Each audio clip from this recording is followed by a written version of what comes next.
अस्सलाम वालेकुम व्यूज़, आप देख रहे हैं हसनाट टीवी। आज की इस वीडियो में हम दोबारा जमाल खशोगी के केस को देखने वाले हैं। आज की इस वीडियो में हम ये बात करेंगे कि टर्की के सदर तैयब एर्दोगान ने इतना बड़ा मुतालबा किया है जिसकी कोई इंतहा नहीं।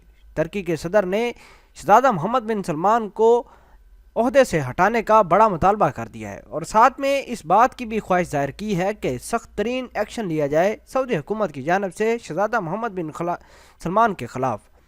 व्यूज़, टर्की के सदर ने मज़ीद क्या कहा और वो शहज़ादा मोहम्मद बिन सलमान को ओहदे पर क्यों नहीं देखना चाहते, और क्या सऊदी अरब और टर्की के दरमियान जंग होने वाली है, और ये भी बात करेंगे कि तुर्की की सदर तैयब एर्दोगान क्यों चाहते हैं कि शहज़ादा मोहम्मद बिन सलमान जेल चला जाए।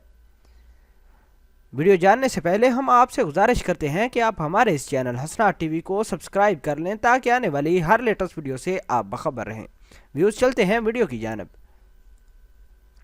टर्की और सऊदी अरेबिया आमने सामने आ गए। दोस्तों, आज जो हम आपको बता रहे हैं, शहज़ादा मोहम्मद बिन सलमान जो कि सऊदी अरब के हुक्मरान हैं, उनके ख़िलाफ़ कैसी साजिशें तैयार हो चुकी हैं। जमाल खशोगी के कत्ल के बाद टर्की और तैयब एर्दोगान खुलकर सामने आ गए हैं। उनका कहना है कि अगर मोहम्मद बिन सलमान को ओहदे से ना हटाया गया तो सऊदीया के साथ जंग करेंगे। अब ये मसला है कि यहूदियों ने तो अपनी साजिश भरपूर तरीके से तैयार कर ली है। यहूदी तो चाहते ही यही हैं कि मुसलमान ममालिक आपस में लड़ें, लेकिन सोचने की बात यह है कि अगर टर्की और सऊदी अरेबिया आमने सामने आ जाएं तो इसमें पाकिस्तान का किरदार क्या होगा। तुर्की के साथ पाकिस्तान का बहुत ही गहरा ताल्लुक़ है, जबकि सऊदीया के साथ भी हमारा यानी पाकिस्तान का बड़ा अहम ताल्लुक़ है। और ये हाल ही में सऊदी अरेबिया ने पाकिस्तान को $1 अरब की इमदाद भी दी है, जिससे पाकिस्तान की बीमार मईशत को इंजेक्शन का काम किया है। लेकिन अब पाकिस्तान ये नहीं चाहता कि ये ममालिक आपस में लड़े, क्योंकि सऊदी भी हमारा है और टर्की भी हमारा है।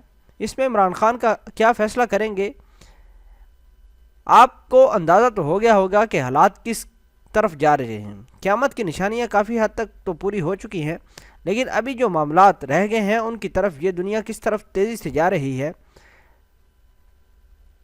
ये आपने देख लिया होगा। व्यूज़, हम ये नहीं चाहते कि सऊदी अरेबिया और टर्की आपस में लड़ें और इस जंग के नतीजे में हमारा और पूरे आलम इस्लाम का नुकसान हो। सऊदी अरेबिया को शफाफ और ट्रांसपेरेंट इन्वेस्टिगेशन करनी चाहिए जमाल खशोगी के बारे में, ताकि सऊदी अरेबिया और टर्की के दरमियान जो भी हालात हैं वो कशीदगी जो इख्तियार कर चुके हैं वो ठीक हो जाए। उम्मीद करते हैं कि सऊदी अरेबिया और टर्की के दरमियान कोई मुआहदा तय पाएगा और जंग नहीं होगी। अल्लाह हमारे मुसलमान भाइयों को तमाम आफात से बचाए, आमीन सुम्मा आमीन। व्यूज़, आप वीडियो के बारे में क्या कहते हैं कमेंट सेक्शन में अपना इजहार ख्याल ज़रूर पोस्ट करना। मिलते हैं एक नई वीडियो में, तब तक के लिए आपसे इजाज़त चाहते हैं। अल्लाह निगहबान।